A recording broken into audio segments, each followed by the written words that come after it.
Which point? We need to. Oh, we're live. Well, that works, I guess. Oh, well, actually, wait, we can see it right there. Okay. You can see that. Cool. All right, cool. Okay.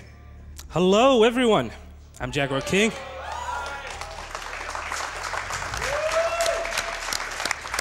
I'm Jaguar King. Nice to meet you all. And this is Metal Gear Solid 3 Snake Eater. Okay. So let's get started. This is gonna be European extreme difficulty, which means I'm gonna try to do Foxhound strats.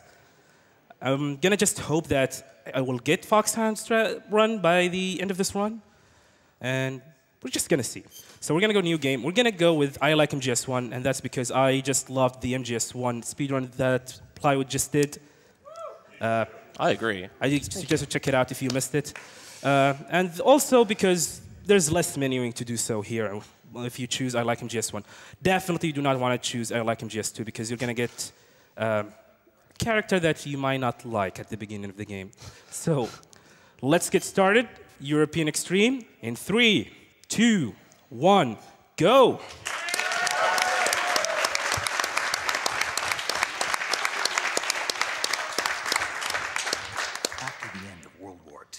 So this is Metal Gear Solid 3, and we're going to try and beat this game really as fast as possible without dying. I'm going to try my best.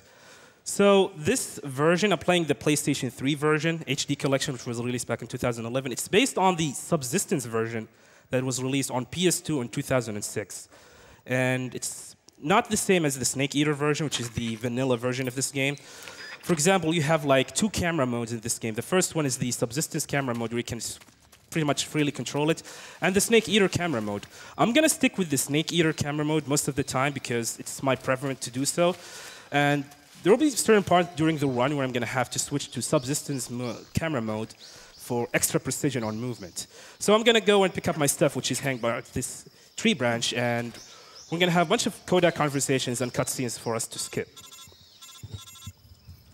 Now, this being on European Extreme, it is going to be something where he cannot be caught or seen by any guards at all. Otherwise, that will result in a game over. So no deaths, no being seen, no getting caught. A lot of different ways we got to avoid that. Yeah, definitely. We cannot get ourselves spotted by any of the enemies. We're going to just try to avoid them as much as possible. And we're going to try also to do some of the strats that can be quite hard, actually, in certain areas to do so. Yeah, this game, compared to Metal Gear Solid 1 and 2, has a lot of precision in the movement on European Extreme. If you want to go really fast, you have to know where you're moving and when to roll, when to shoot, to distract guards. It's quite a challenge compared to MGS 1 and 2 in that way. Yeah, for sure. It's kind of like juggling between different things, because you distract them with one thing, then they're about to see you, but then you distract them with a different thing, and you're kind of switching back and forth between boxes, shooting a wall, that sort of thing. Yeah, there's a lot of stuff that's going on during this run. So I'm going to try my best to explain almost everything in it. So the first strat that you're going to see me do during most of the run is something I call the quick headshot. And in order to do it, I have to go into first-person mode and then quickly pressing R2 and L2 and shoot a guard right in front of me, just like that. And this will tranquilize the guard and shoot him right in his head, and you'll instantly put him to sleep. This trick will not work with almost every guard. That's because the guards needs to be at the same level of terrain as you in order for the quick shot to work out. Also, you can pump into the guards and pretty much roll at the last possible frame to knock them over. And you will see me do this multiple times during the run. Yeah, when they have the exclamation mark, the white exclamation mark above their head, they're blind, aren't they? Yes, kind of. So here's another quick hit shot. Okay, controller's not cooperating. Okay, there we go. So there's going to be a third soldier right here. I'm going to shoot to distract him. And then I'm going to sneak right behind him. Once the guards are pretty much occupied, they will not notice that you're close. One thing here, the guards will hear your footsteps if you are closer to them. But if you are ended up being occupied by other stuff, they will just forget about that you are definitely here. So we're playing during something we call the Virtuous mission, which is a 5-minute introduction to the game. Our mission is to rescue Sokolov, which is a Russian scientist. Okay, come on. There we go. Okay, this is bad. Controller, please. Yeah. Unfortunately, the controls in this game... Okay, that's our first death. RIP, Foxhound. Sorry about that. So this game, the controls in this game is not good, actually. Unlike MGS2, this game controls sucks so much. It's not that great. It has a lot of problems, especially with the aiming. It's not easy. So I shot this guy twice so he can go to sleep. As I said before, controls is not that great whatsoever. They are extremely heavy compared to MGS2. And that could be a problem, especially if you are MGS2 speedrunners and just hop into MGS3. You will have to deal with all the differences in controls and movement and almost everything. Yeah, say what you will about Raiden, but you cannot say that he's not agile and quick. And old Snake here, the original Naked Snake, is kind of clunky. You have that roll, but it's still a little bit dicey sometimes to move quickly without being spotted. Yeah, that's the reason. So we have rescued Sokolov, and we're going to have to return all the way back to the bridge area, and that's the end of the Virtuous mission. So we're going to start after that the Snake Eater mission, but first of all, we're going to have to get ourselves hurt by someone, and we're going to cure ourselves and then off to the Snake Eater mission. So if we have any donations to read, now it's a good time. Yeah, we had a $50 donation from Warrior of Mars. Snake Eater is my all-time favorite game. Super hyped for the theme song and put a chokehold on cancer. We also had a $50 donation from Sniper Tigress, who says that that platypus doesn't know what he's talking about, which I appreciate. $50 donation from I Hate Elvis. Best of luck, Metal Gear runners. May your reload times remain exhilarating. Snake's a very talented doctor, by the way. Oh, yeah. Yeah, there's a couple different systems in this game that weren't in Part 2. So you have a system where you can heal yourself, get injuries. Don't really make use of that too much as kind of at the start. And later on after the torture, I believe. Yeah. And there also, you lose stamina over time, and then you need to eat food to replenish that by hunting, which doesn't really get used at all because, well, you don't really need to because you're going fast. And there's going to be a camouflage you'll get from a boss later that will actually make it so that your aim is not impeded by that. So if your stamina gets really low, you actually get shaky aim. But a lot of the bosses in this game give you bonus camo if you beat them by reducing their stamina. So they give you kind of bonuses with that. And that's what you want to do anyways because you don't want to actually kill anything in this run. Yeah, there's a lot of stuff that's been new to this iteration of Metal Gear. The camouflage system, the cure, healing yourself, the food. Thankfully, we do not need to eat anything during this whole run, thanks to a camouflage that we're going to get later into the game. So now we have meet that certain someone, and we have lost all of our items, so we're going to have to continue without any of them. We have the stun grenade. We do not have any weapons to help ourselves. Here, I'm cooking the grenade. This will silence my footsteps. This is a really important strat that you need to do, and this will allow you to sneak in behind guards without ever noticing you. And you can pretty much continue. You will see me roll most of the time when I climb up terrain because it's actually much faster to do so than walking in. So this is actually one of the hardest areas in the game, especially early. And let's see if I can get it. Okay. And Nice. okay, we got it. So this area is so hard, actually.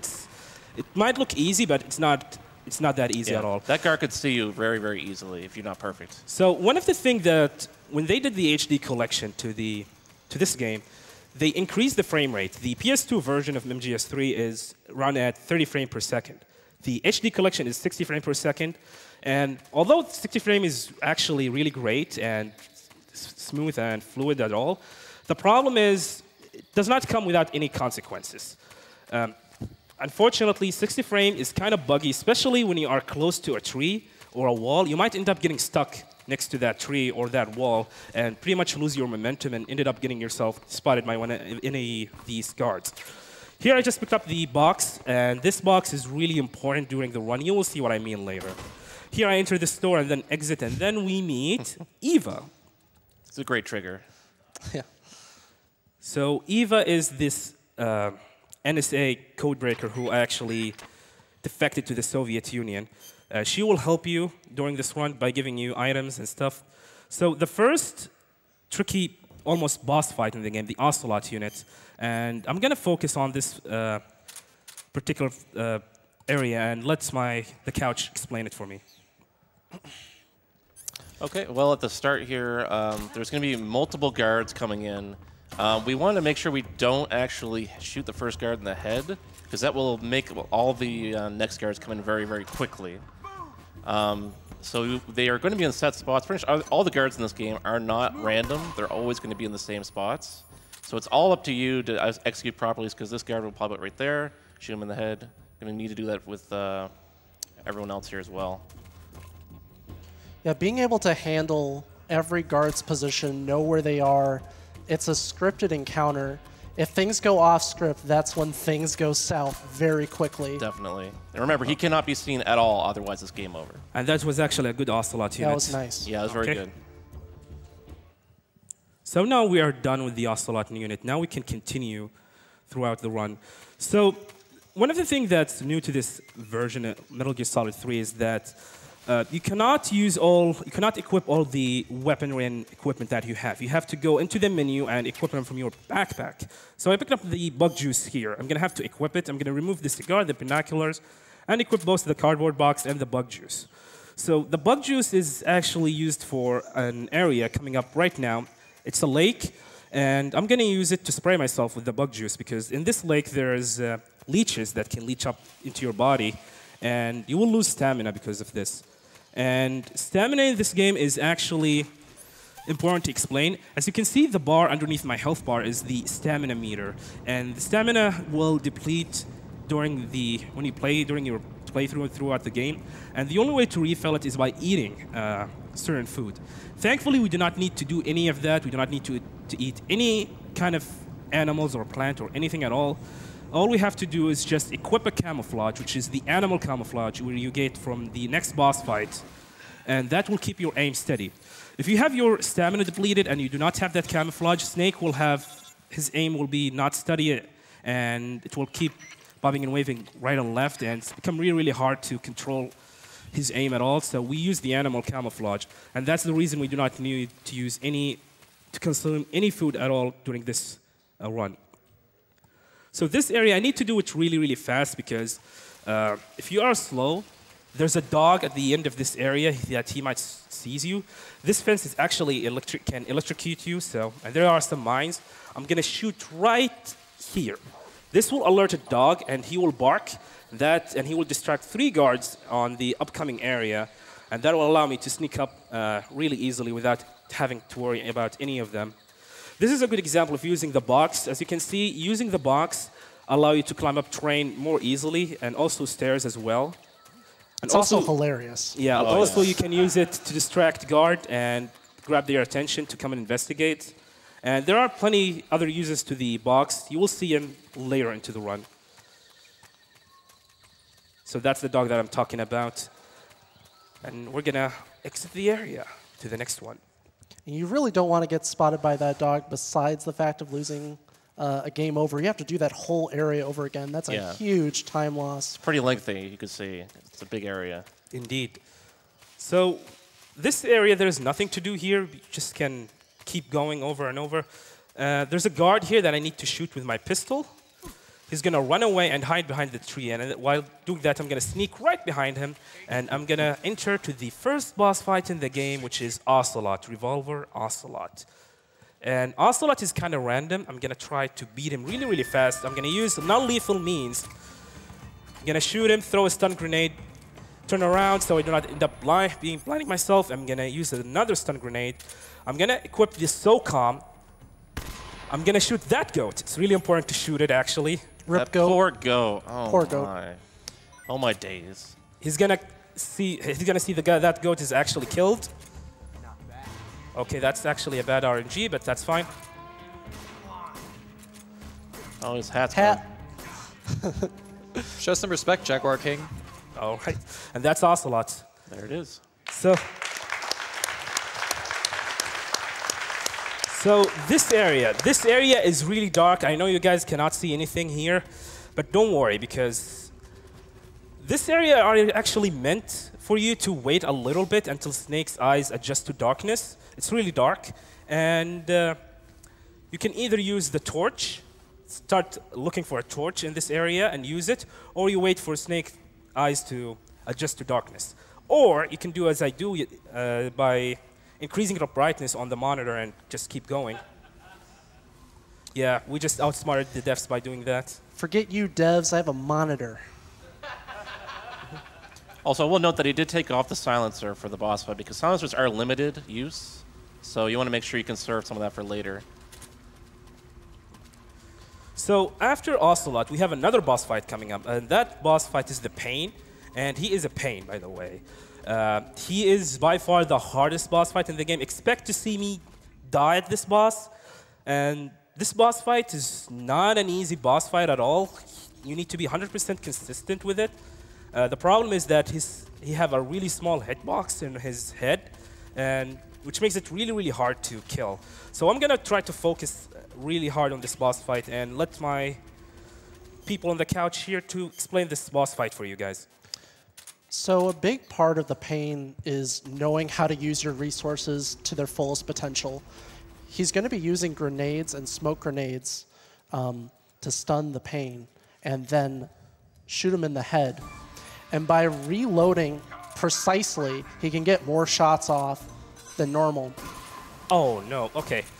So the grenade fell into the water. It happens sometimes. That's actually a bug. There's nothing I could do about it. Let's see if we can fix this. Right, so normally that smoke grenade would have went off and he would not have been able to throw the Hornets at him. Okay, good phase one. There's another phase.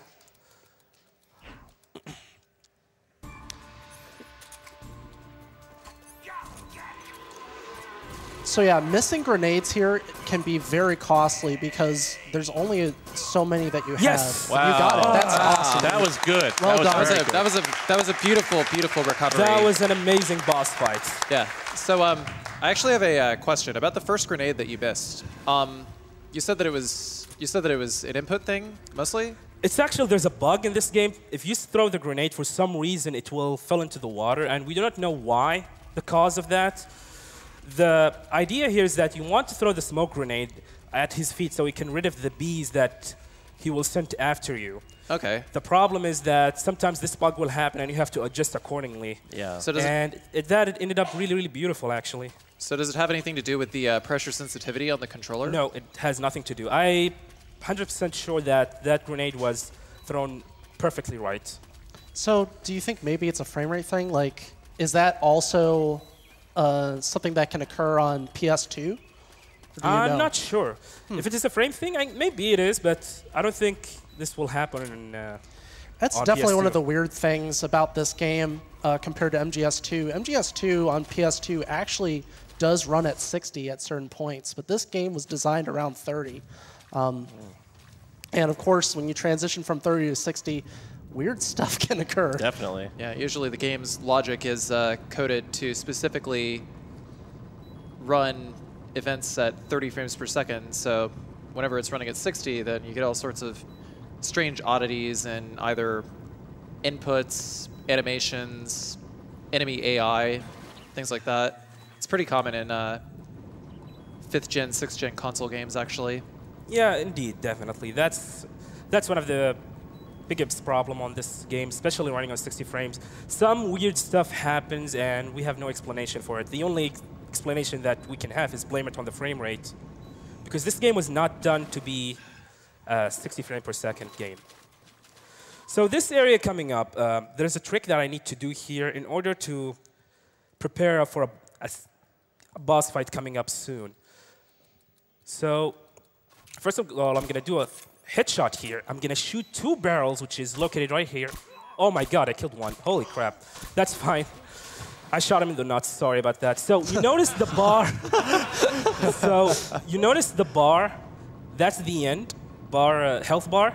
And we did damage to him by shooting the barrels next to them.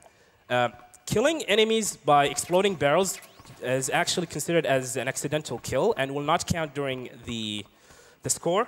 But I ended up shooting that guy in his nuts, so that's definitely going to count. Exactly. So coming up is one of the hardest tricks as well. I need to do this on a certain movement. Let's see if we can do it. Okay, There you go. Nice. got it. Nice. And This guy is dead, rip. So I said that you use boxes to climb upstairs as well, really, really fast. Also, you can use them to do stuff like that. Whoa, what? Oh. Okay, it's hard to say this, but that never happened before. So I'm supposed to like pump into that guard, but apparently that did not work for some reason. I don't know why. It kind of looked like he was a little bit further back or something. Okay, wow, okay. Oh, looks like I need to interesting. focus a little bit here. So I need to stop talking. Interesting hit detection. But anyways, yeah, so he destroys that barrel. When going for Foxhound rank, if an enemy is killed by collateral damage, then it actually does not count negatively towards a Foxhound ranking. That was bad. So he's able to just blow up the barrel and kill that guard, and it won't. And his kill counter will not increment. Yeah, sorry for all this. This is actually a really tough area to do, especially this jump. It's not easy to do. Okay, looks like I'm gonna have to do the alternate route. Yeah, it's pretty precise because you need to get onto the lower part of that box. You roll at the wrong time, you're just going to get caught up on the rail. And that is not what you want to do. Oh, come on, knock. Okay, looks like I'm gonna get spotted. Is he looking that way? Okay, we made it. Nice. Oh, nice, There nice, we nice. go. Nice recovery. Thankfully, those game overs were not very, very long. So. Yeah, thankfully. There are really long game overs later in the game. So this area is dangerous. There's a lot of traps here. There's one specific trap that I do not want to trigger because I'm going to need it later, and you will see what I mean later. Was that when he just rolled over? Yeah, that's the one that I rolled in. It's a very special trap that we love. Yeah. It's one of our favorite traps, and you will know what I mean by that soon. So our goal here is we need to go and meet someone called Granin. He will give us the key so we can get access to that warehouse. I'm going to try to shoot this guy. Okay. And we're going to sneak in and use our scientist uniform to sneak through this area. So for people watching this at home, what are the benefits and drawbacks of using Snake Eater camera versus like subsistence camera for you? It's more about a preference for me. I prefer the Snake Eater camera. There are parts of this run where I use the subsistence camera for movement, but overall I prefer the Snake Eater camera. It's up to your preference. So here I'm going to switch to the scientist uniform, which is this one. This will allow me to roam freely inside the base without getting bothered by any of these guards. And you can pretty much do whatever you want inside, and you will not be even getting bothered by any of them. As long as you do not end up hitting a guard, you should be fine. You can also bump into them, and they will not mind at all. They will just yell at you. Hey! Yeah. The guards can't tell who you are, but the scientists know who a scientist really is. The guy with the bandana, not a scientist. No. Apparently. Yeah, the scientists will definitely recognize that you are not one of them, and they will trigger an alert if they see you close by. While the soldiers will not just care anything about that. So, interesting trick here that I need to do. So there's a scientist and a guard. I need to bump into this scientist to delay his alert phase, and then go into the cutscene trigger. And I'm going to do that the same thing, but instead differently while I'm exiting this area. So this is Gran, and he will give us the key to the warehouse that we were in earlier. And this will allow us to continue forward. So, there's a guard and there's a scientist. I need to use the box at a specific time, and then I'm going to remove it right now. It's really important to do so, because if you keep the box, that guard will seize you and then cause an alert. But if you take it really low, really late or early, the scientist will see you, and then he will cause an alert as well. Yeah, so essentially the box is something where the guard can tell you're a box, and yeah, that's not good. But he can't tell who you are when you're a scientist, but the scientist can. So you're kind of switching back and forth to cover both of them at once, more Yeah, or it's just a less. timing thing. You need to get the timing correctly in order to avoid both of them. So now we're going to exit, and we're going to go back all that to the warehouse. Now we're going to use the camouflage that I was talking about, the animal camouflage, which you get it from Ocelot by beating him non-lethally. And as you can see, my stamina bar is really low, and it's actually almost above half. By the time the stamina bar becomes lower and lower, you will start losing aim, losing your steady aim. And That's why we're going to use the animal camouflage until we get captured later into the run.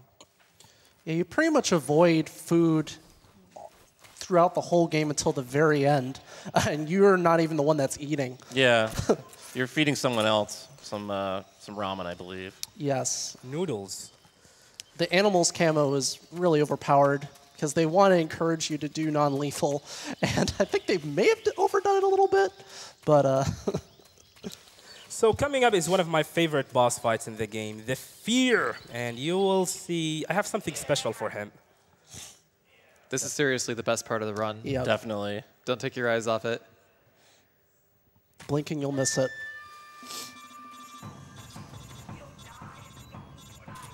Oh no, okay. I think we should be fine. Jack, why did you kill yourself? You will see. What?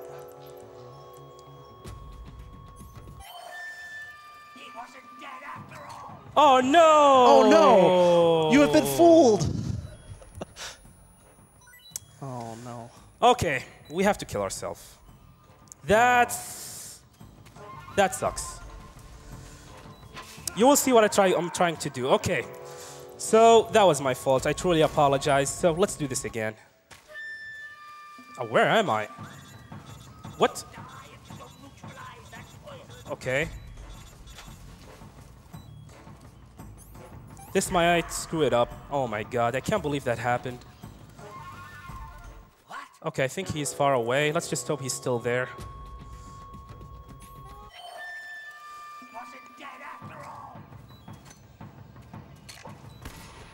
And There we go. There you Oh, go. we got it.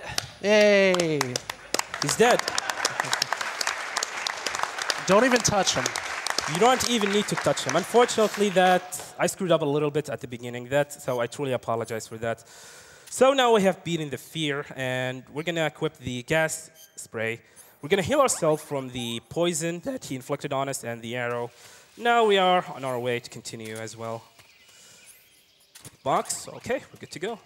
So yeah, what happened back there is that when he failed the trick, it's essentially he triggered the trap early, and then the stun didn't keep him stunned in place, so he couldn't keep getting hit by the log. So that's why he had to restart that fight.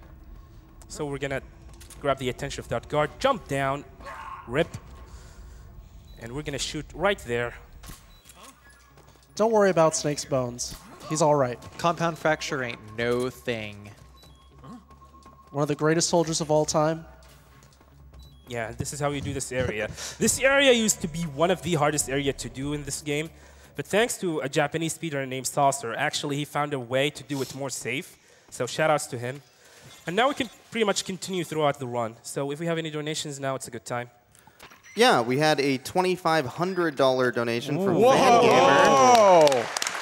They say, what a thrill. Snake Eater is a favorite game among many in the Fan Gamer office. Thanks again to everyone who bought some GDQ merchandise from our site. Your purchase made this donation possible. We also had a $20.18 donation from my literal mom. Like my actual mom. I already donated last night, but have been inspired to donate additional funds tonight towards such a great cause. The donation can be applied to host choice. Happy New Year to all involved in the 2018 AGDQ event, and keep on running. Okay, thank you very much. So I'm shooting here to distract this guard, and then we're going to continue. One thing that to mention in this game, that Snake, when he get hungry, his stomach will growl, and you're going to have to adjust your movement because the guards will hear your stomach being grown in, and that will cause an alert as well. So coming up is a boss fight that is considered to be the hardest boss fight in the game to some people, but I'm going to show you a way to beat him in pretty much one cycle, I guess. So everyone say hi to the end. So we're going to use a smoke grenade. I'm going to throw it at this location. This will allow me to sneak in without getting shot by him. You can see the end on top of that hill. You can see the flash from his sniper rifle.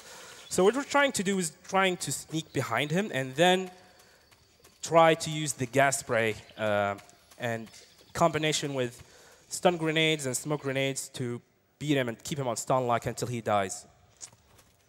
There's a lot of different ways of actually fighting this boss. Like, it spans multiple little areas. If you get the sniper rifle early on with like New Game Plus, or I think you can kind of get a different way, you can actually kill him early. There's also a weird little trick you can do where you actually wait an entire week in real life, or change your system timer a week ahead, and he will actually die of old age. That's the coward's way. Don't do that. Yeah, don't do that. It's also not very fast, so. Well, I mean, the cutscenes are cutscenes It's pretty are entertaining. So here I'm cooking my grenade. I need to get closer to him. And then I'm going to use the gas spray. Okay, I need to get close. Okay. Oh, no. This is not good. Crap. Yeah. Shit. Sorry. Don't worry. This is bad. Oh, my God. What am I supposed to do right now? Look up. That's not a that's a stun grenade, isn't it? Yeah. Okay. This is holy crap. Okay. There it goes. Okay. This is. We're gonna try to do an alternate way to beat him. Oh my God. This run is going to hell, actually. So he is hiding right there. We're gonna have to. He's right there. We're going to have to sneak in behind him. Okay. We're very, very, very much off the rails right now. So. How did he listen to me? That is not supposed to happen. Okay, this is not good. And now, the end.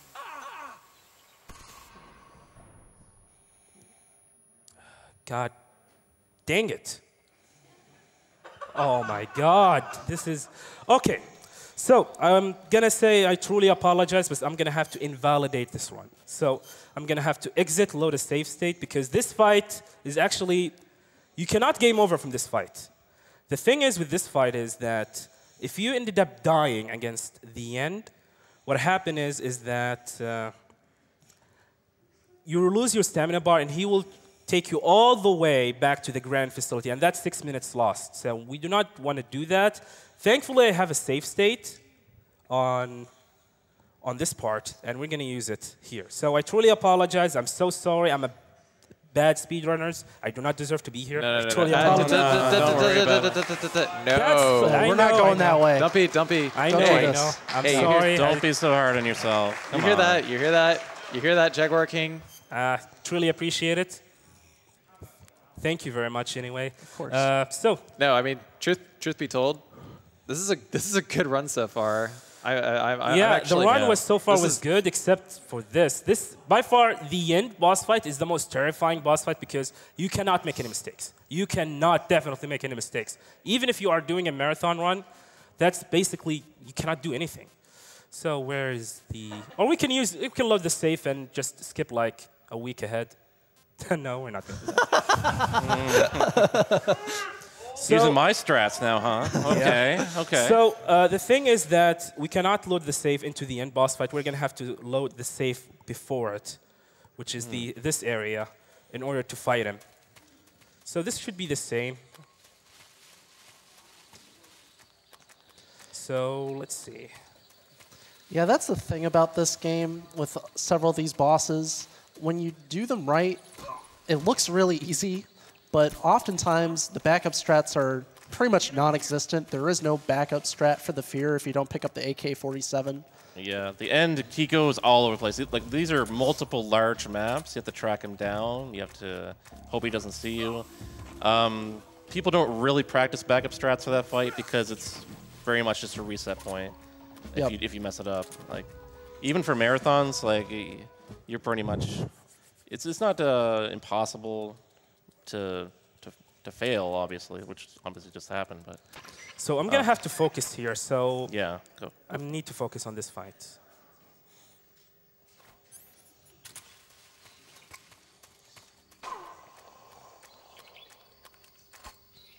Right, throw the grenade. A little thing to mention, earlier on, when he shot those barrels outside of the warehouse, that did drop the end stamina bar, which is just a testament to how many approaches you can take in this game.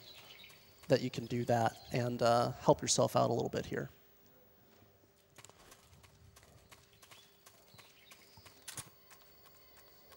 All right, You got this, man. here it is.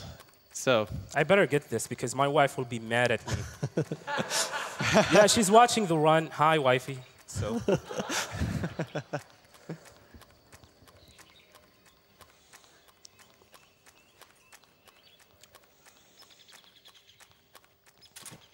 The sneaky box approach, everyone. Okay, here we go.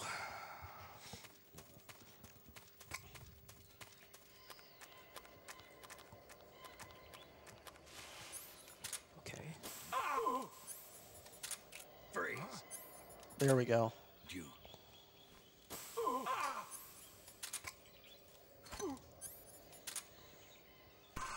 there's the flash. Give him the smackdown with those nades. Yeah. There's multiple types of hit stun, and basically what he's doing is he's just pelting him with the grenade. The grenade doesn't have to do its intended effect or anything like that. But basically what it does is it creates a stun state, which effectively disables his invincibility frames. Right. He actually hits him with the grenade itself, not the explosion. Oh, That's the well, first okay, thing. okay, we're good. Okay, so what happened there is a bug. Usually that last gas spray should kill him, but we should be fine because I know where he's going to be right now, so all we have to do is just snipe him from afar away. Yeah, it's one shot here. No big deal. He's a wily one, that old man. Very pesky. Okay. He's supposed to be here. I don't see him. Oh, is he? Oh my God, you gotta be kidding me. Okay. He is in an area that it's really, really hard for me to snipe. Where he is. Oh my God, this is so bad. Oh, he sniped me. I apologize. What am I supposed to do now? I can't find him. I can't do anything. Holy crap. Can you find him on the map? I don't know. Oh my God. I have never had a really bad See that? end like that. Yeah, he's like right over there. You see the red circle? Yeah, he is on a bad area that's not easy for me to snipe. And the problem is I cannot locate him. Oh my goodness. Seriously, this is actually really, really bad. I think of it this way. We're keeping this fight exciting. Where are you? Snake's starving. Okay, I can see him, but he might snipe me. Oh my goodness. Okay, let's run for it. Please don't snipe me. It's just a box. I'm enjoying this fight personally. Yeah, this is...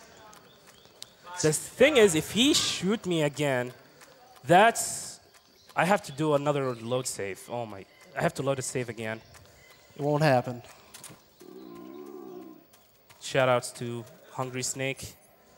Okay, I do not have anything to... Okay, here he is. That's the little... Finally! There we go. Now, that's a lot closer to what the fight looks like under normal circumstances. Not so much in the speed run, but under normal circumstances. Like the moment of triumph after going after him for a half hour or so. But yeah, that was really, really bad. I truly apologize for that. So we're gonna. it was still good. Hey now, it was still good. you overcame it. Yeah. You overcame it. That is the Yeah, one we thing did it. We that did it. matters. We're we just did trying it. to have The fun. redemption. Oh, it was good. I mean, you did everything really well. It's just you had that one pixel, the magic pixel. The magic pixel, The magic yeah. pistol. Frame imperfect. Is now a good time for a couple quick donations? Absolutely. Yeah, go ahead. Cool. So we had a $50 donation from Jaguar Queen, Oh my God. who says, you better get sub 120 or else you will sleep alone for a week. So the pressure's on. We had a $2,000 donation from a mildly suspect duck who said, I'd offer the runners moral support, but I have questionable morals, so have a donation instead. And another $20 from Courtney, who says, "Hey, Jaguar King, I think you're awesome. Keep up the good work." Thank you very much. So I actually just read a pretty funny tweet on the monitor here. It said, the end might be able to outrun Father Time, but he can't outrun Jaguar King. Also, this ladder is the hardest boss in the game, by the way. Yes. Ladder boss. Also, there is the tune of Snake Eater here. That's what the guards like to play on the speakers. Unfortunately, it's being interrupted by Snake Hungry's stomach. So.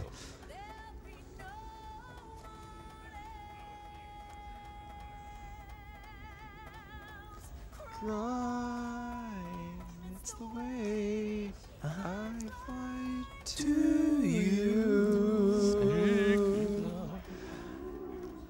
I'm still in a dream, Snake Eater. I'm still in a dream, Snake Eater.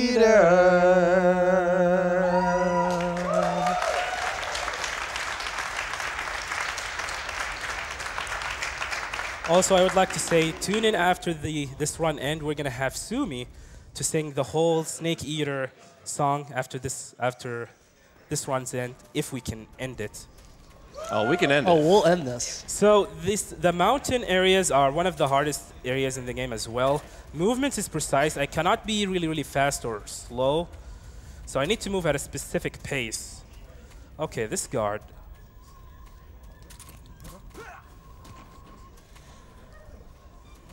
All right, I think we're good. So I cannot use the box here, so I need to roll. Because if I use the box, the guards will see me.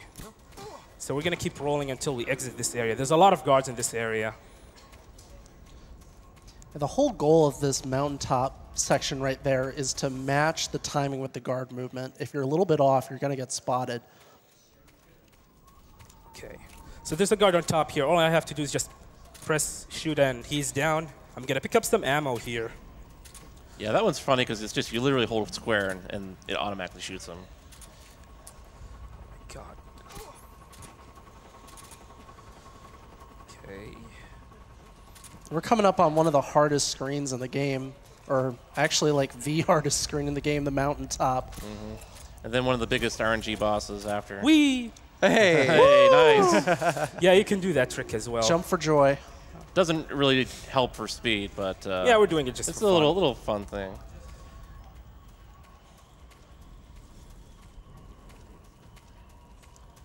Snake is an astronaut. What's that box? Yeah, the guards gone do not now. react really well to boxes. Legendary super soldier. And if you think that is bad, wait until you see later into the Oh run. my gosh. It's been said that the next generation special forces from Metal Gear Solid 1 have like extremely high IQs of like what, 180 or something. Yep, 180. Suffice it to say, the soldiers of Grozny Grad aren't quite on the same plane. So this is the hardest area in the game. I need to get a headshot on this guard on top or shoot him anywhere in his upper body. Okay, we got it. Nice. We're not done yet. We're not done yet. We're not done yet. I need to move really, really fast because there's another guard that I need to get in. I need to get passed through before he sees me. Here's that guard. Oh, okay. Okay, we There got we it. go. You can now play. Perfect. That's That's mountaintop done right. This really is good. by far the hardest area in the game. I got a lot of my runs dies at this area. Trying to headshot that guy with the tranquilizer is not easy at all. It's almost frame-paced, and you have to position yourself perfectly in order to shoot him and put him to sleep. So we meet Eva again, and she will tell us about our next objective, which is going into Grozny Grad and sneak some uniforms. Steal some uniforms from there. So I'm going to equip the sniper rifle that we got from the notorious one, The End. You get it by beating him non-lethally, and we're going to use that sniper rifle throughout the rest of the run against bosses. So now coming up is one of the most, we have the hardest boss in the game, which is the Pain, and the second one is going to be the End. We have also the most random boss in the game coming up, which is the Fury. He is the really random.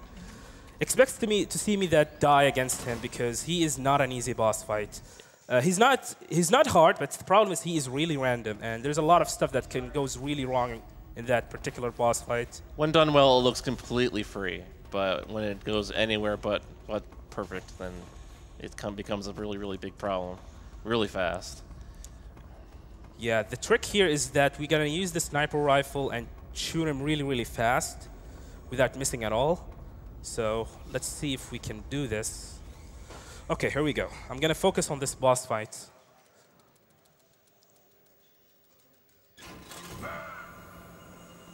Okay, he's on the right side. Okay, that's a bad RNG. Okay, he's right in front of me, which is good. All right.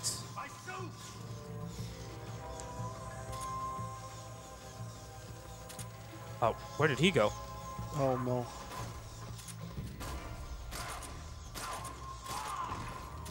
Nice. Looking good so far. It's always that last bit, though. Yep. Okay. Good job, dude. Well done. Wonderful. This boss is really not that. It's so random. Thankfully, I was able to get a good RNG from him. Although that was slow, but it's actually really nice that you can kill him without dying at all. So that's actually really nice. So now we have pretty much done with all the hard part of the run. We're pretty much on cruise control right now throughout the rest of the run. If we have any more donation now, it's a good time. Yeah, we had $10 donation from Bob Toad 1, who says donating just to say Jaguar King. It's looking like a tough run, but we're all glad that you're here, and we'll keep donating to support you. Thank you very much. We also had a $25 donation from Warrior of Mars. $25 donated for Jaguar's skills. Don't feel bad, Jaguar. The end always gets his target. Just think back to that Mastercraft Pain Recovery. Good run. Thank you very much. Okay, so we talked about how the box is OP. You can use it to climb up terrain, stairs. Also, you can use it for different stuff as well. Apparently, guards have some issues with the box. Hi. Goodbye. They're just very focused, okay, on their friend. Very, very much tunnel vision, you know? Yeah, they do not care about a running box going in front of them. Some of the detection AI in this game, it's not exactly. So I make some noise here because we're going to have to get a certain individual to show up close by, and that certain individual is Rykov. He looks familiar. Ooh. So we're going to stun him and then drag him in. And we're going to have to take him to the locker room so we can steal his uniform. Also, these guards do not care that you are here. It's okay. Gotta investigate that box. Yeah, what was that box? Yeah, that box is important, so.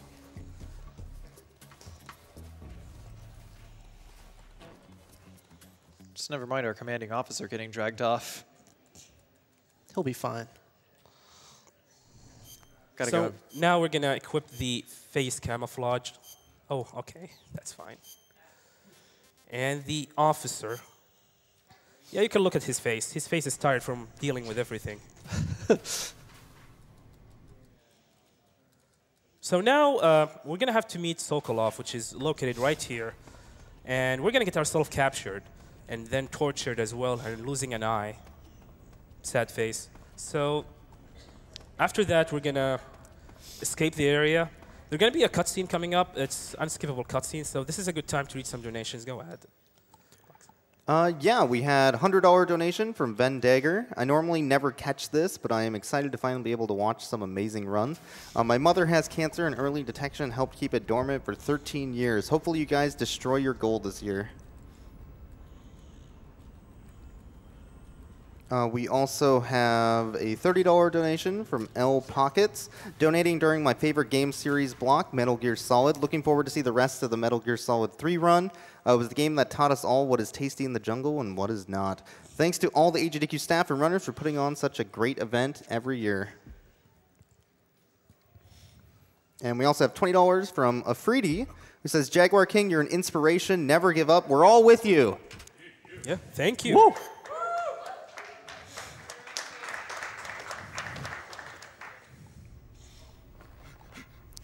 We also have a $50 anonymous donation. Just says, so glad to see another AGDQ. Let's kill cancer. He doesn't know what you're talking about. You better start talking. Please, stop this. Awesome, keep them coming. There's nothing to do here. There's a cutscene that you cannot skip. Ah, gotcha. Let's see. We have a $50 donation from Gwentian. Been wanting to donate for a long time now. Lost my mother, like so many other losses. Keep on racing, guys, and let's destroy cancer. We also have some donation incentives coming up, like the Risk of Rain Monsoon difficulty, which only needs $320, it looks like, to hit that donation incentive. And we're $3,000 into the $7,500 needed for the Harmonia Dissonance bonus run.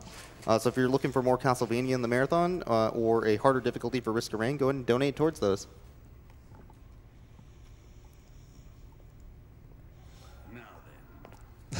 And we have a $30 anonymous donation. It says, greetings from Austria. Keep up the great work. But first, let's take a look at your body, shall we?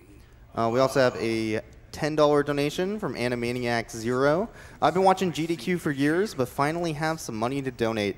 This goes out to a dear friend who lost a loved one to cancer yesterday. Here's a donation during my favorite game from last year to show that cheater known as Cancer Who's Boss. Cheaters never win. Let's get started. What is your target? Is it the Shagohod? Or Sokolov? I'm actually just riveted by this, so I apologize. It's a very, very engaging scene.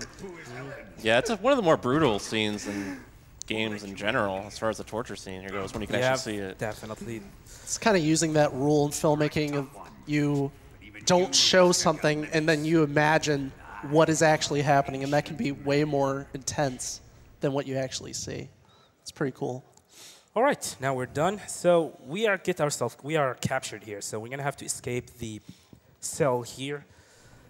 First, we're gonna equip the fork, and then we're gonna use the cure system to remove the transmitter and the fake death pill. And we're gonna use it immediately to kill ourselves. Say hi to Johnny. He's back. So he's gonna investigate us, and he's gonna run away. So here I equip the cigar and keep it in. 2, 3. Okay.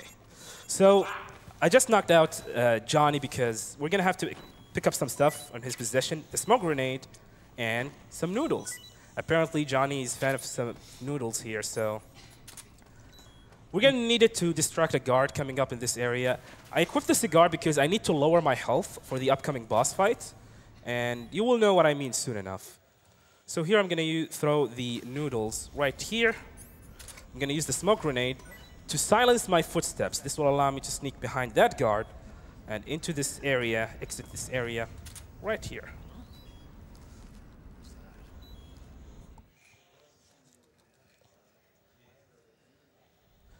So nothing in this area to do here. All I have to do is just run left into the door to the next one, to the next area. It's a bit of a relief given how many screens in this game are so precise. We have a screen that's just go left. You're good. Yeah.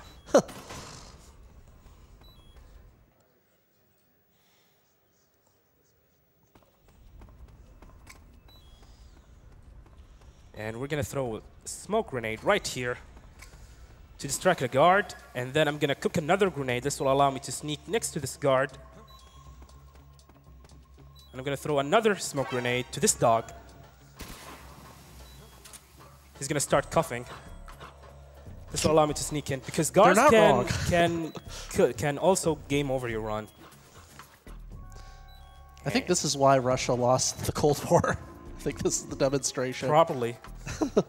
So into the sewers, and this is where we're gonna escape. But before I do so, I'm gonna go and pick up a safety item, which is the life med. Usually on a Foxhound rank, you do not even pick it up or use it at all.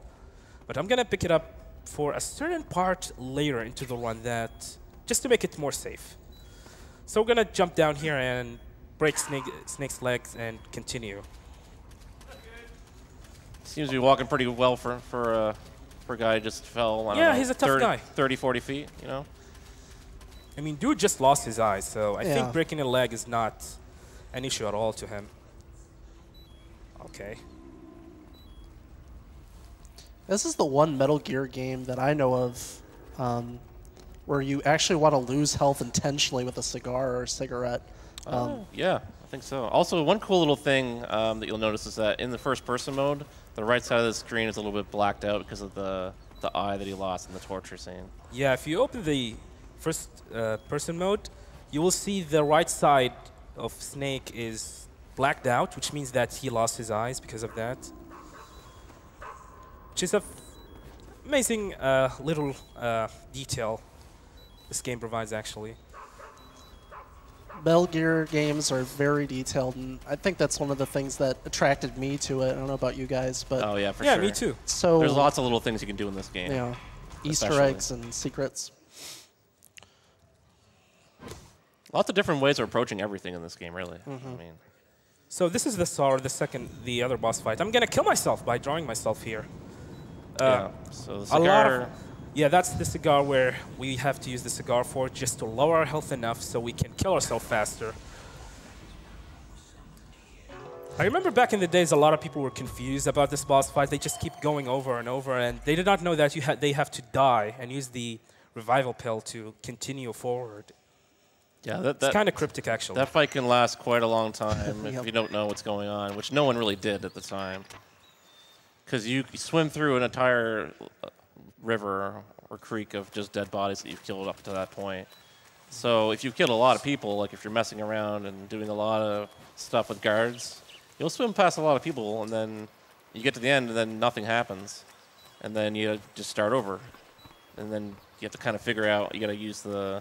Well, one of two things. Either kill yourself intentionally, or you use the pill to kill yourself. Either way works. But we already used that earlier for the fear. So coming up is a bunch of cutscenes that nothing we have to do here. So read more donation, if possible. Yeah, so we have a $150 donation from Rich T, who says, I was just looking at it, and I suddenly got this urge to donate. No, not just an urge, more than that. It was my destiny to be here on the donate page. Yeah. And then when I donated, I suddenly got this feeling of inner peace. I can't put it into words. I feel safe. Like this is where I was meant to be. Like I'd found the key to true happiness. You should come donate. Then you'll know what I mean. Good job for that. What is it exactly that he's referencing? The box. So Snake have this conversation Yeah. that if you equip the box and call paramedics, which is an NPC on this game, he's gonna start explaining why he likes this box. Oh, I think not paramedics. No, it's I think Sigint. He Yeah. goes, man, I don't want to know what you mean. Yeah. It's the box, actually. It's an amazing piece of conversation. So now we are almost at the, not almost, but we're closer to the end of the game. We're gonna pick up the box C. This is box B here. And then we're gonna do some menuing. We're gonna equip a bunch of weapons here. MK22, M19, SVD, stun, and C3, okay. And then we're gonna equip the box that we just got in. We're gonna rid the cigar. Okay, and now we're good to go. This particular box being necessary for a truck ride later on. Yeah. Right, so different boxes take you to different places. There's A, B, C, and so on. And all the different games for Metal Gear. So you pick up the B because we want to actually take a shortcut using a truck to drive us somewhere.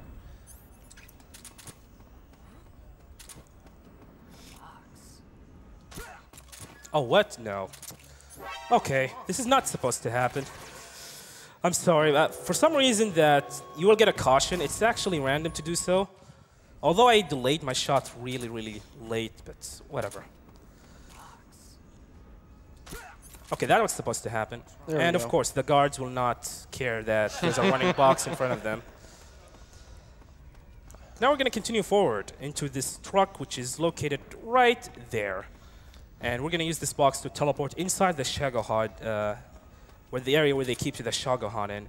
And the objective for us is that we need to plant 4 C3s inside the Shagohod area and blow it up. But first of all, before we do any of that, we're going to shoot right here to get the attention of every guard in this game. Yeah, I'm a box. This is the first fuel tank for the Shagohod. The second one here, there are workers, but they will not react if you have a box, so they do not really care.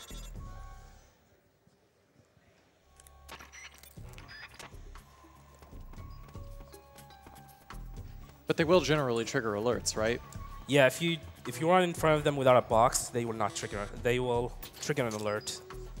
Aren't there a couple who are like, who just like passively let you go? I guess, yeah. So coming up is the Volgan boss fight.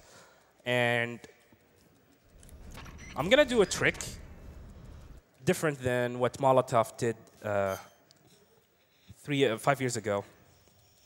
So let's do this. I'm going to focus on this one. Okay, skip the cutscenes.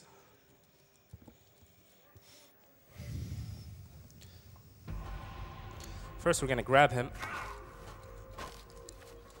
Then we're going to equip the SVD. Okay, good. Shoot him twice. Good start. That's Good the start. first phase. We're still not done yet.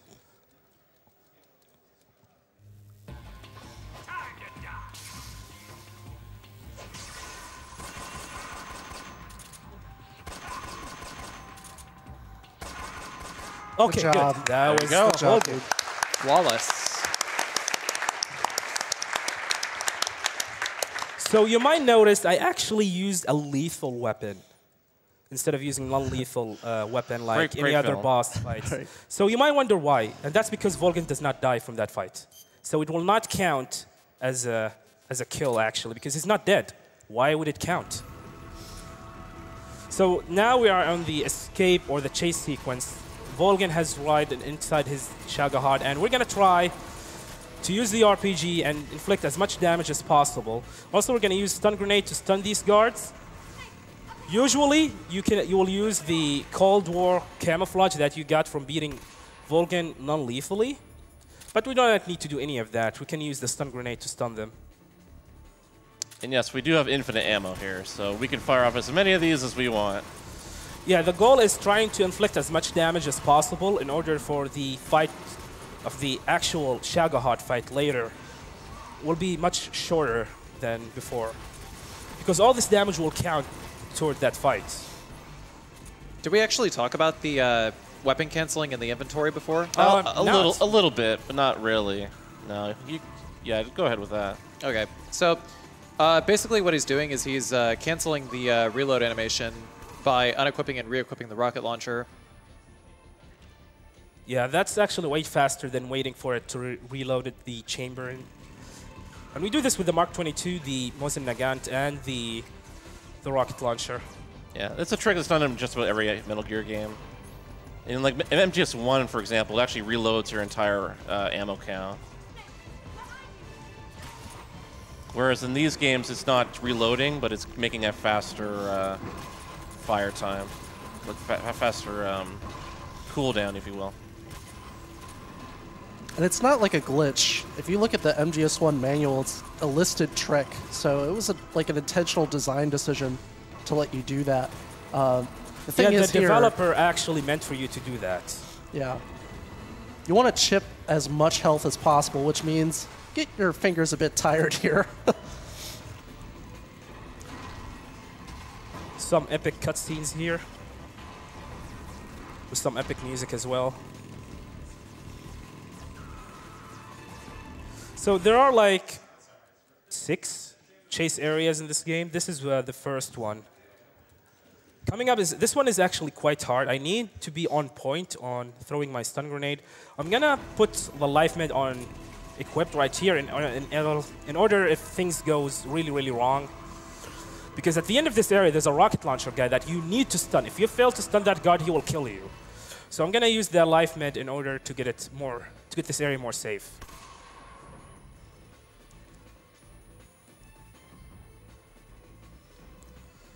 Here's one of the rocket launcher guys, but I don't have to worry about that because all I have to do is throw the stun grenade next to him.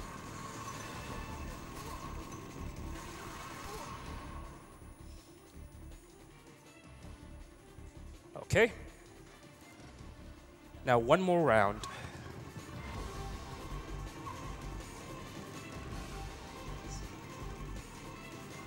Okay.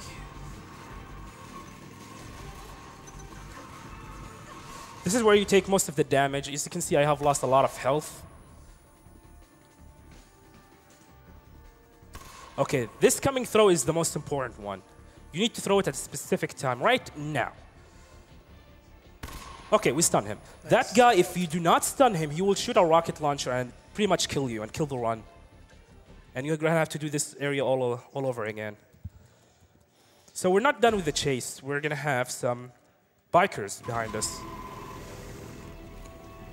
But this time we're going to use the Mark 22 to take them down. I only need to shoot the driver to take them down, so it's not easy to do so because your bullets are affected by travel time, so you're going to have to adjust a little bit when you shoot in. Yeah, the big thing with these auto-scroller parts is just knowing where enemies are going to show up, and then it's pretty straightforward. Just aim well. Oh, nice domino effect. Yeah, that was nice. There is one part where there's some flying enemies, though, that they can kind of glitch out a little bit. That's coming. Yeah, that part. That's a little annoying when that happens.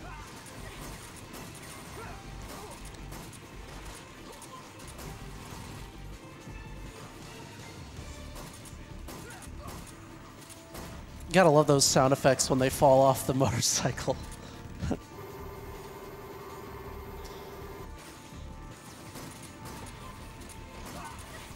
Crash? Okay, no. Okay. We're not done with the chase sequence just yet. This time the Jaguar will be right behind you, and we're gonna have to do more damage to him as well. Just like we did with the first chase sequence.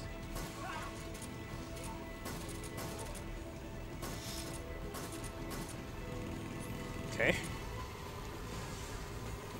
So, I'm gonna try to shoot as many missiles at him to lower his health.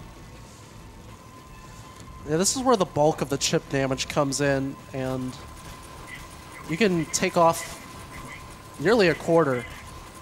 He may say you're wasting your ammo, but he's totally wrong. Yeah, we're chipping out his health bar a little bit. The goal here is to get at least 25% of his health gone. Also, this is one of the RNG thing about this fight. Sometimes he will back off a little bit, and then you have no choice but to wait for him to come in closer so you can shoot him again, or else your shots will miss. And he's backing off again. The idea, you want him to you want him to be close to you so you can shoot him as fast as possible and deplete your health. Okay. So the bridge area, Eva has put like 4 bombs, and we're gonna have to shoot them all in order to destroy part of the Jaguar. I planted 4 C3 charges. Shoot! 3 more bombs. Shoot! 2 more left. And then we're gonna do some swag stuff here. Hurry! Eva's gonna yell at you.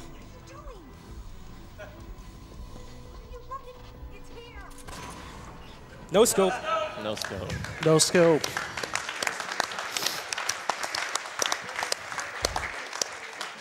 I appreciate the applause, but all I have to do is just press square. It's hard. So, Jaguar. This fight is pretty much dependent on Eva his Eva movement, and also I need to shoot. I cannot shoot right now because the Jaguar have invincibility frames. I can only shoot when the sparking behind it actually stops sparking, actually. Right now. Okay, nice. Yep. Was able to sneak that shot. These shots can be pretty tough because he's like on an angle on a side. You have to basically hit it perfectly at times. It depends on how he moves, but... Yeah, certainly. This fight can really be a time bleeder, and there's nothing you could do about it. Yeah, unfortunately, you can't order Eva to go left, go right. Yeah. she does whatever she wants. She's just like, oh, you want to go this way? This is where I want to go. You're pretty much at the mercy of her mood. Whether she was going to go right or left, it's up to her. Good shots, though. Yeah, it's really hard to sneak that shot. So in order to damage the Jaguar, you have to shoot one of its thread, and then shoot him right behind him once Eva goes behind the Jaguar, just like right now, in order to do damage.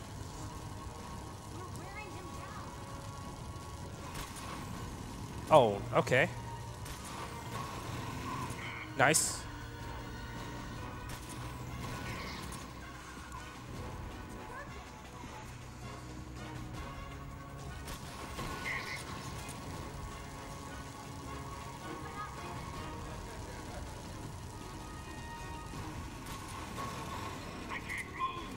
Good.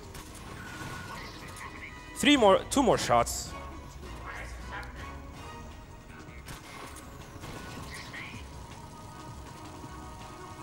All right. Okay, that's fine. Okay, Eva was cooperating really well, so that's the first phase. There's going to be another phase where we're going to have to shoot Volgan in the head with the sniper rifle. Non-lethal sniper rifle, by the way. You cannot use the lethal one. No lethal weapon today. Okay. Please don't glitch out. Oh, he glitched out. So I cannot do any damage to him. That's unfortunate. This is one of the side effects of the 60 frames per second that I talked about earlier. Okay. We're going to try to run away. This is going to be a little bit slow. Unfortunately, I can't do anything about it. I am going to have to wait for him to stop shooting. You can see the frame rate is taking a hit here. Oh, what? Come on, game.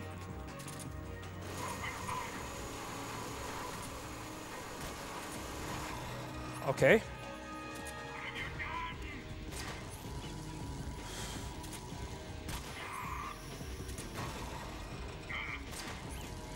One more shot.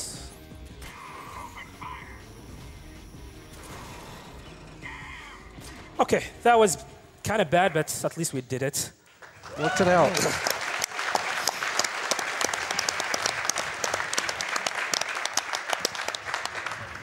So, with more chase sequence as well, there are going to be 3 more, and then we're done, pretty much done with this boring stuff. Oh, nice, we got all of them. So, there are going to be drivers coming out behind you, and these jetpack as well will coming up in the next area. So we're going to have to continue forward and use the stun grenade to stun these bikers as well. So this is pretty much an auto-scroller, so if we have more donation now, it's a good time. Yeah, we have $50 anonymous donation that said, did you know that platypodes don't have stomachs? And also they use gravel to fill in for their non-existent teeth. Also, if you're looking for any more platypus facts, please go to twitch.tv/gamesdonequick. Thank you. We also have a $100 donation from Andre173. Greetings from Germany. I love the late shift at work. Playing Rocket League till 3:30 in the morning and then watching one of my favorite games being ripped. Money goes to the runner's choice, which is the Castlevania bonus run. We're currently at $3,334 of the $7,500 needed for that bonus run. We did reach the 4,000 needed for the Risk of Rain Monsoon difficulty, though, by the way, which is awesome. We have a $5.73 donation from Hifumi G16. First donation of the marathon. I figured Metal Gear Solid was the perfect block for me to donate with the Konami number. Donating to the Wear Cat Ears incentive. Yeah. So that's actually for Half Coordinated's run later on in the marathon. If you want to see Half Coordinated wearing cat ears, donate towards that. Awesome. Thank you for your donations. Really appreciate it. Please keep them coming. So this area here is one of the most ultimate run killer into the game. So the guy on the middle, this one can pretty much glitch you out, and there's nothing you can do about it. He can hover on top of your head, and he will keep damaging you, and you can do nothing. Cannot do anything at all. Oh, I'm on fire. Okay. Yeah. So I'm going to have to switch camouflage. Yeah, you can catch fire, so I have no choice but to switch camouflage here. A new set of clothes. You're not on fire anymore. Come on. Okay. Just a quick change on the motorcycle. It's all good. Yep, good stuff. And yeah, what he's talking about is the guy in the middle could be too high for you to aim. And if that happens, it's really bad. Yeah, that's one of the side effects of the 60 frame per second, because this will not happen on the PS2 version, but it will happen here. So this version runs at 60 frame per second. But it is actually rare for it to happen, but it does happen. I had lost runs just right now. Now I cannot shoot him. Thank you, game. So all I have to do is just wait for an opportunity to shoot him. I cannot aim higher. I cannot do anything. So all I have to do is just hope that he can go forward a little bit so I can shoot him, just like now. Right in the butt. Thank you very much. Yeah, that's the devil's bargain of 60 frames per second. The game goes by faster, but stuff like that can happen. This is why I got the life med, by the way. Yeah, that's the main reason why we get the life med, just because of this part. So there's a log here. We're going to blast it with a rocket launcher. Did we blast it? Okay, just to make sure.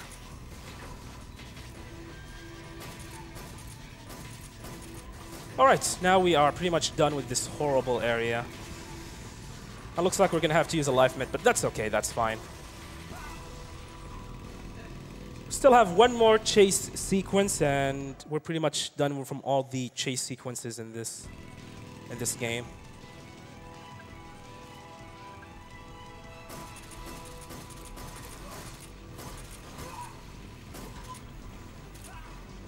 We have time for more donations. Okay. We have a $50 donation from Mightius. Fully respect the cause, coming from someone who is a survivor. Have a fun week, everyone. We also have a $50 donation from Ace Racer. I never beat that boss on my first playthrough of Metal Gear Solid 3 as a teen, and I've never forgotten it. Thanks to the Games Done Quick Staff and runners for fighting the good fight for cancer prevention. Thank you so much for the donation.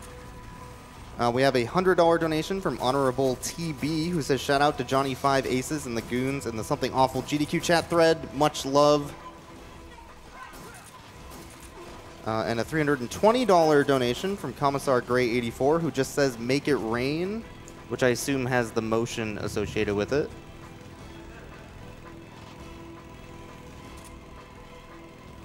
$20 anonymous donation. This donation is to thank AGDQ for their hard work. Currently recovering from surgery, or I'm currently recovering from surgery, so I really appreciate the distraction from the pain. Let's do it. Okay, we got them all. So finally, we are done with the chase sequence, but we have another mission to do, which is the escort mission. Thankfully, we are almost at the end of the game, so there are going to be three more areas, and we're done. Amazing job, Eva. Amazing job.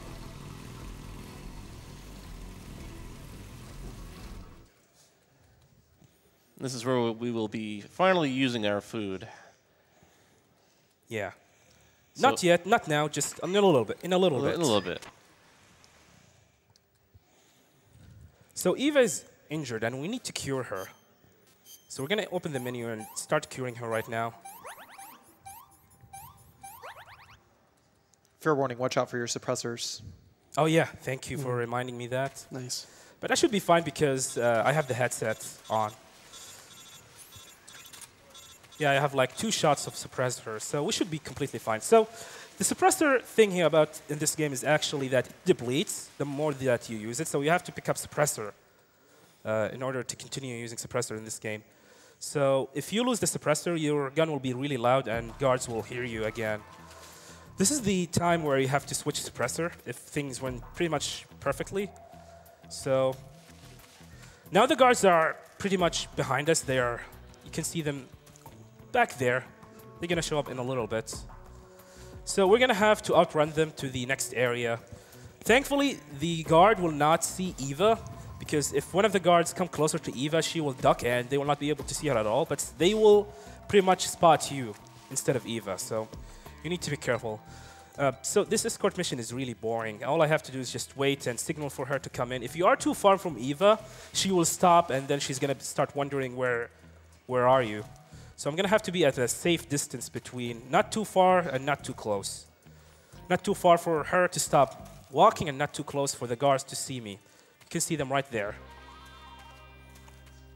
But as far as escort missions go, this is pretty straightforward. You just have to maintain that correct distance to make sure she doesn't fall behind. Mm-hmm.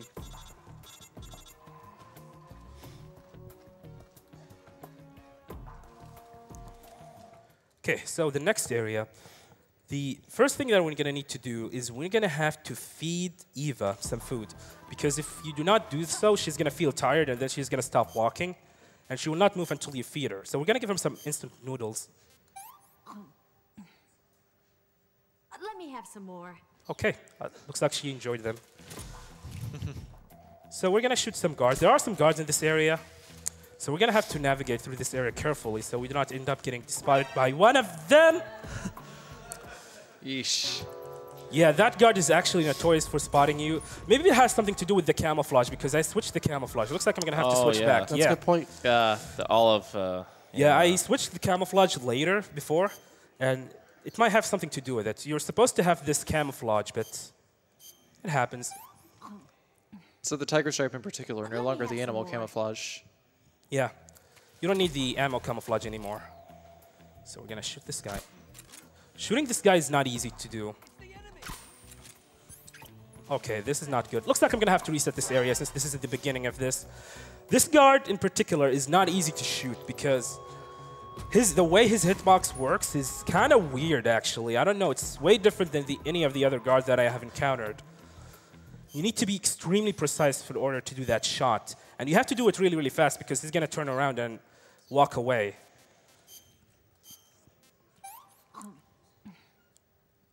Let me have some more. Okay. This is one of the last screens in the game, and even at the end, even though the first half of the run is definitely the more challenging aspect to it, you can still get your run sniped here just from one little mistake. And that's the big thing about speedrunning Foxhound or Big Boss Metal Gear, is that you could have a great run and then just have one faulty mistake and it's just over. Yeah, speedrunning this game actually is not an easy task. And I'm going to warn you, if you're planning to speedrun this game, I suggest you start speedrunning other Metal Gear games than this one. Because this game is actually a hard game to learn. It's not an easy. It took me a while for this game to click on me so I can start enjoying it. But it's not an easy game. So you're going to have to invest a serious amount of time in order to properly learn the routing and the tricks on this game easily. So I kicked that plant right there to distract a guard right underneath me. I'm going to shoot 2 guards coming up, so I'm going to have to wait for this guy to go away a little bit. Then we're going to continue. There are going to be 2 more guards left that I need to take care of. Actually, 1 more guard, but that one. There's going to be another one which is hiding inside these bushes. But you can just ignore him or shoot him if you want to. And we're pretty much done with almost every guard in the game. So coming up is the final boss of the game, the boss. Oh, she's not moving. That's the thing. I did not signal for her before she goes away. After she jumped down, you have to signal for her to come in, or else she will stand in and she will not come out. She will not keep moving. Okay. Any day now, Eva. This music's very fitting for this. And it looks like we're going to get this slow pattern. I'm not going to explain why. So. Well, let's just say there's a part of EVA that you can look at that can kind of tell you how the RNG was going to line up on the next boss. Exactly. So the boss works the same thing as the end here. I'm going to have to keep her on stun lock in order to beat her. Let's see what you're made of. You use a certain counter at the right time with CQC, close quarters combat, and it disables the boss. And the whole goal here is to one-cycle her. And unlike the end where you throw stun grenades at the end, instead we're going to throw them up in the air. Okay, we're going to use the stun grenade. We're going to throw it on the air. This stun grenade. Okay, good. Oh, what? All right. That's not supposed to happen, but...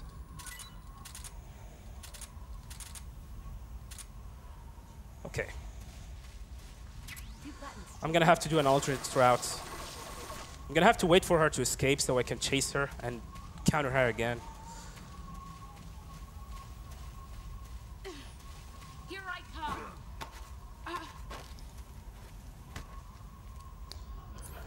As long as you know when to counter, this fight is actually quite easy.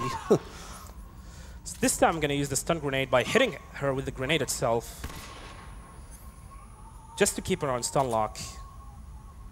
And I'm going to finish her with 2 bullets, and that's the boss. And we're going to celebrate by shooting this frog on top, if I can shoot it. Hey! So coming up is an unskippable cutscene. I would like everyone to be quiet for a little bit. This cutscene is actually requested by my wife. It is not this cutscene, it's the cutscene after that. And since I already went over estimate and over 120, and since I do not want to sleep lonely for a week, just like she said, I'm going to let this cutscenes to avoid the wrath of Jaguar Queen. Keep it safe. So this is an unskippable cutscene. You cannot skip it whatsoever. It's our only hope. I love how he just like sniffs it a little bit. Gotta verify it's real. Is this food? Can I eat it? I'm so hungry. It's true. He is very hungry. The whole run. He only eats in the cave with the waterfall on a cutscene. Besides that, nothing. Kill me. Kill me now. Do it.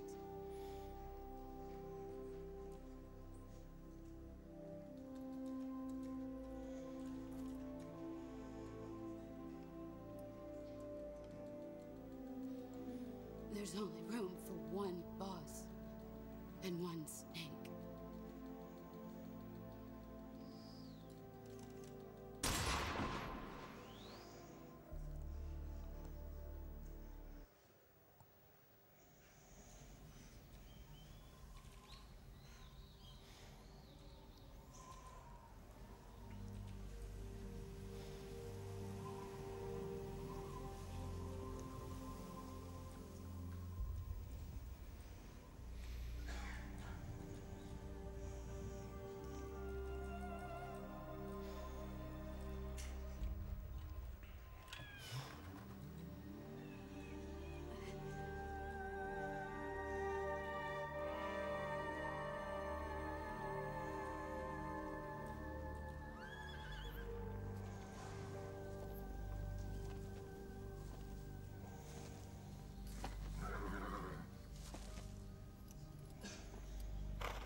I would like everyone to salute the boss, the mother of the Special Forces.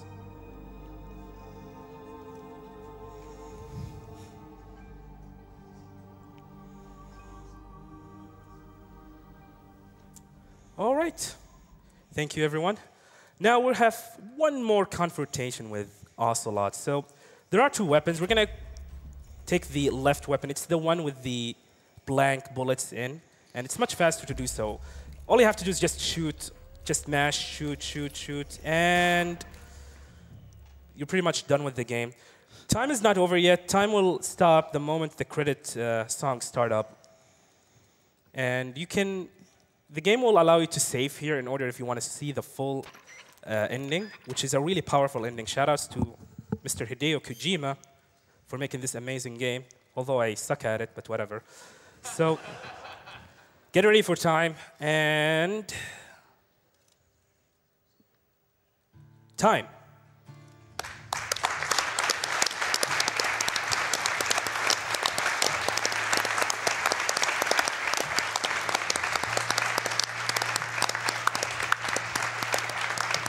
Very good run overall. Just, I would say the end was kind of the big issue, but everything, like all the boss fights were actually amazing. The Fury was great. Yeah, the Fury was great. The Pain was great.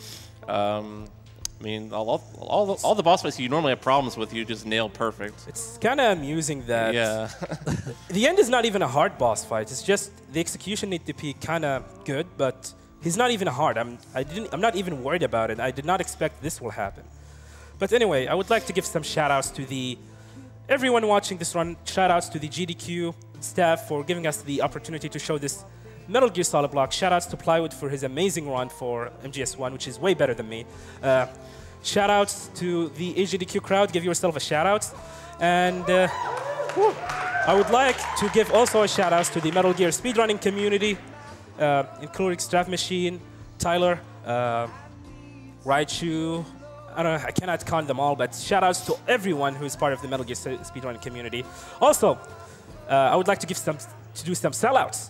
So if you are pretty much interested on speedrunning Metal Gear, any kind of Metal Gear game, you pretty much feel free to join our Discord channel. This is where we're going to have to do, you're going to find a lot of amazing speedrunners and amazing tutorials for various Metal Gear games. You're pretty much free to choose any game that you want to speedrun, and we're going to have a lot of talent runners for it, and they will definitely teach you and hold your hands on running your games, help you running your games. And so I think we have the donation incentive being met. Sumi is going to be the one singing Snake Eater. Give it up for Sumi.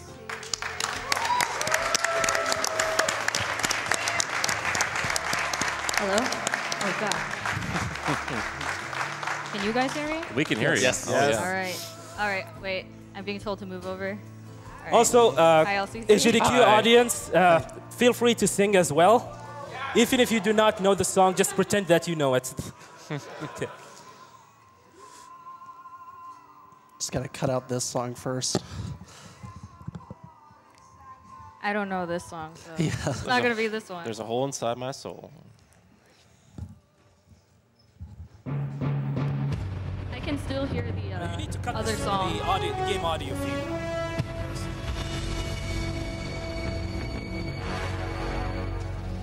What a thrill, with darkness and silence through the night. What a thrill. I'm searching and I'll melt into you.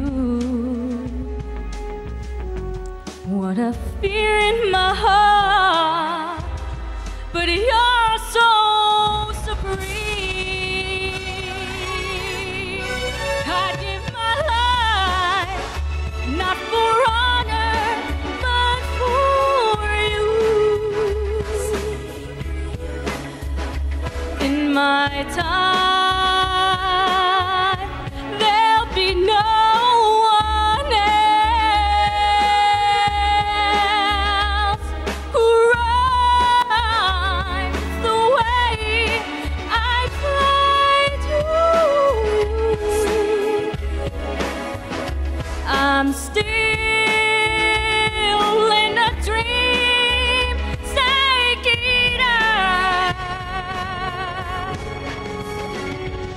someday you go through the rain, and someday you feed on a tree frog. It's ordeal, the trial to survive for the day we see new light. I give my life, not for honor, but for you. In my time, there'll be no one else. Rhyme is the way I try to. I'm still in a dream, snake eater.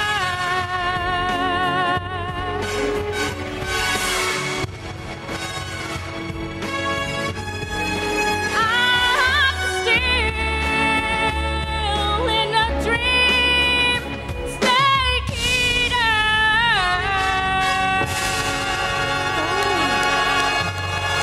Give it up to Sumi, everyone.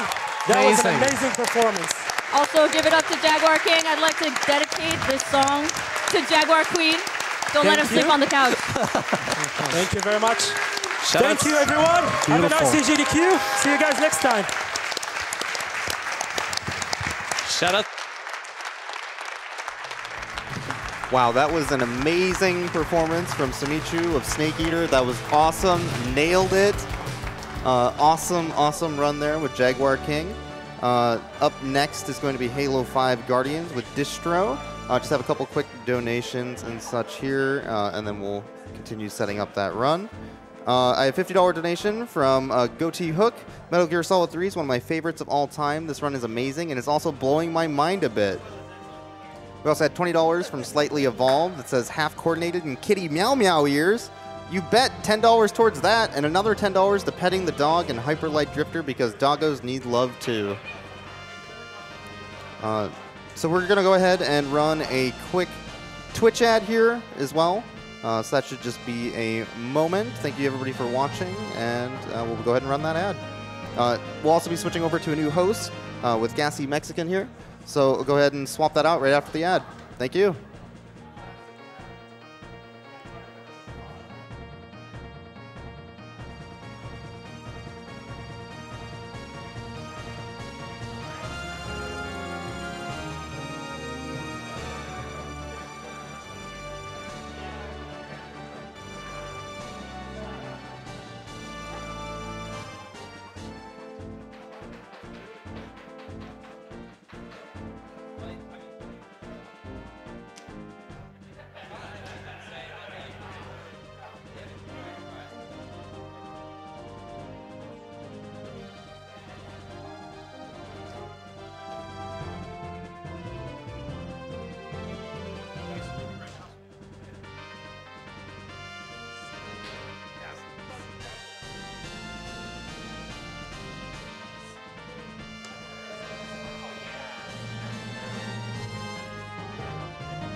And welcome back to AGDQ 2018. I'm Gassy Mexican. I'll be your host for the next block coming up with Halo 5 Guardians.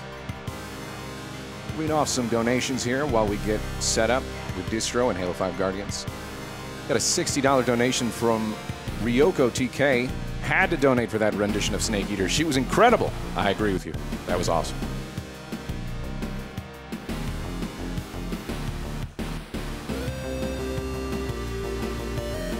Got a $30 donation from Salicious James. Staying up for the Risk of Rain run. Unleash that acrid beast.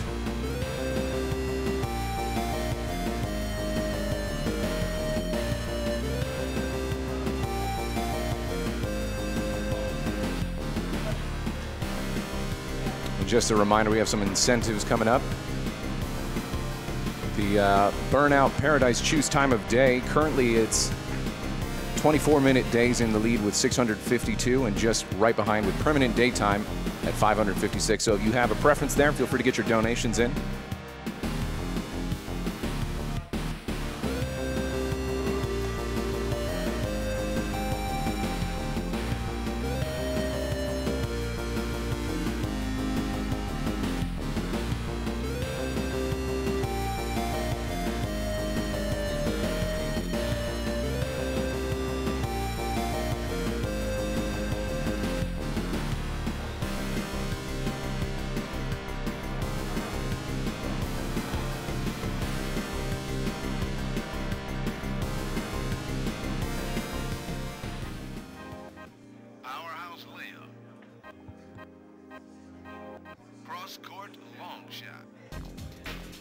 Got a $5 donation from Lavaros. This is my third time watching GDQ, but the first time I've had money to donate during. Good luck to all the runners, and shout out to my Lunar Arctic friends.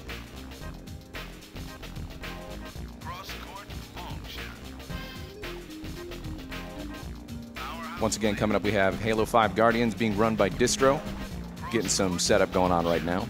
Keep those donations coming, and I'll try to get to as many as I can now, and also during the run when we have time. $5 donation from Claire. Hi, been watching these events for a while, but never donated. My grandfather was just diagnosed, and I wish there was more that I could do. Hopefully the money we raise will be put to great use. Thanks to all the runners and everyone working behind the scenes.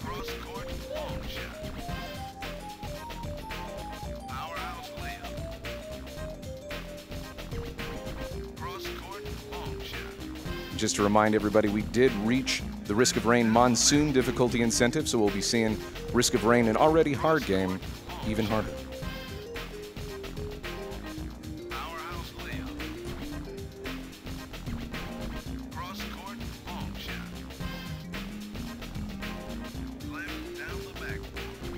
$10 donation from CK Books.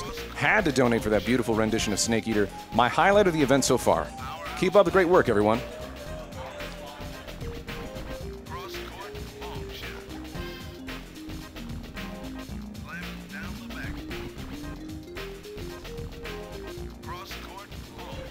We have a $100 donation from Phil64. Watched every GDQ live, and it has always been great.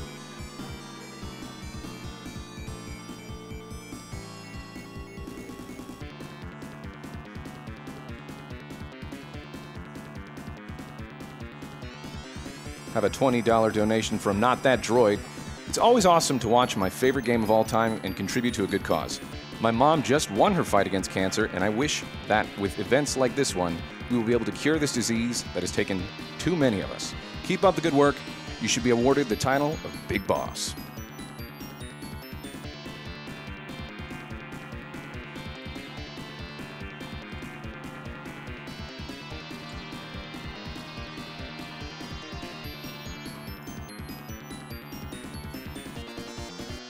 We have an anonymous donation with $150. Thank you so much.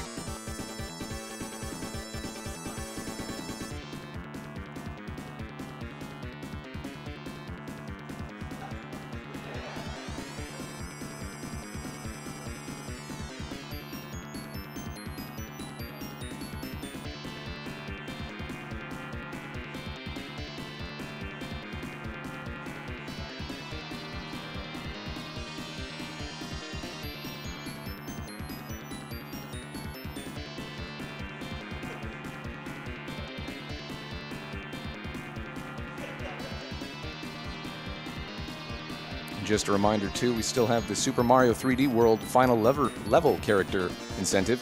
Currently, Luigi is out in front with $904, Toad behind with $125, and Peach at $62. So if you have a preference there, get in your donations if you want Toad to be the last character.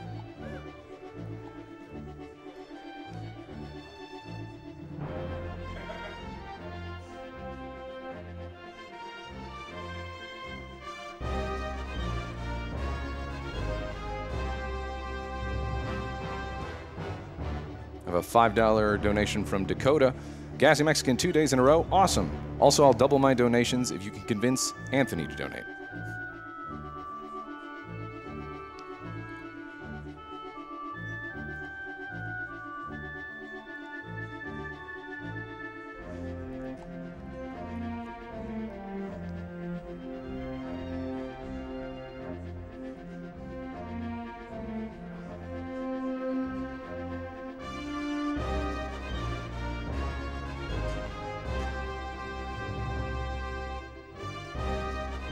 A $150 donation from Anonymous. Really enjoyed the sniper boss fight. I think we all did. That was a great run.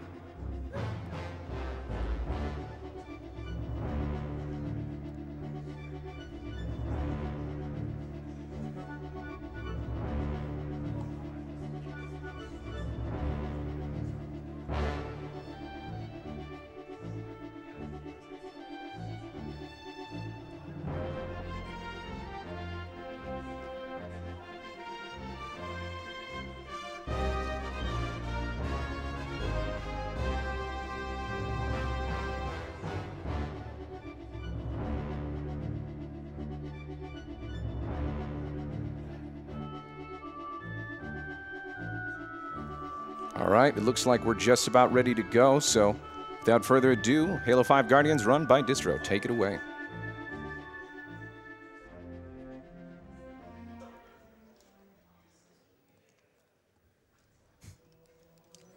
All right, so Halo 5 Guardians on the Legendary difficulty, which is the hardest one in the game. Time starts after I skip a cutscene, so in around 10 seconds, it would be nice if you could get a countdown.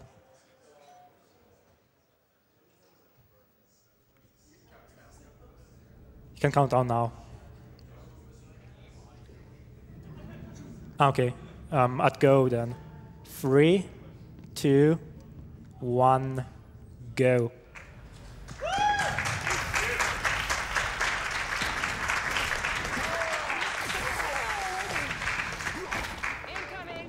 All right, so you saw the sword getting, well, stuck in the elite, and the game, for some reason, puts it back behind you, but it's a depleted sword. That's the only depleted sword you can pick up in the game. And in the speedrun, whenever we see a sword, we try to take it because it gives you 20% faster movement speed. It also makes it easier to avoid enemy fire. So Halo 5 introduces a lot more movement mechanics that Halo 4 and earlier didn't have. We have infinite sprint, which Halo 4 didn't have. We also have a thrust that you're seeing him do now, which you pretty much do on cooldown. You see the cooldown indicated by a small little triangle in the top right corner. You also have an aerial ground pound and a hover that you can do. And you're going to see a lot of that coming up really shortly here. All right, so coming up is the first big skip of the game already. You see this cannon is scripted to spin, and if we jump precisely, we will get launched up in the air like that. And welcome to Halo 5 speedrunning. You're going to get way more of this. And other things. So this skips a big, huge combat section in the last room. What we need to do is go into this room and press a button. We can press it from out of bounds, and by being close to the button when it's pressed, we don't have to wait that long for the next aerial to load. So we're going to wait here for a load, and then clamber up onto this ledge, and then quickly get into the next room as it's loading. If you go too slow, you soft lock. If you go too fast, you get warped back inside and lose time because you have to wait for the door to open. And coming up is another launch, and this one is significantly harder. So if I mess it up a few times, it's normal, it's to be expected. I'm just hoping for a good checkpoint because it can be slightly random. It's the thing about Halo game. Oh, I got the. That's okay. Yeah, I'll take that. It's the same idea as the first one, except it's more precise and significantly harder. We'll see what happens.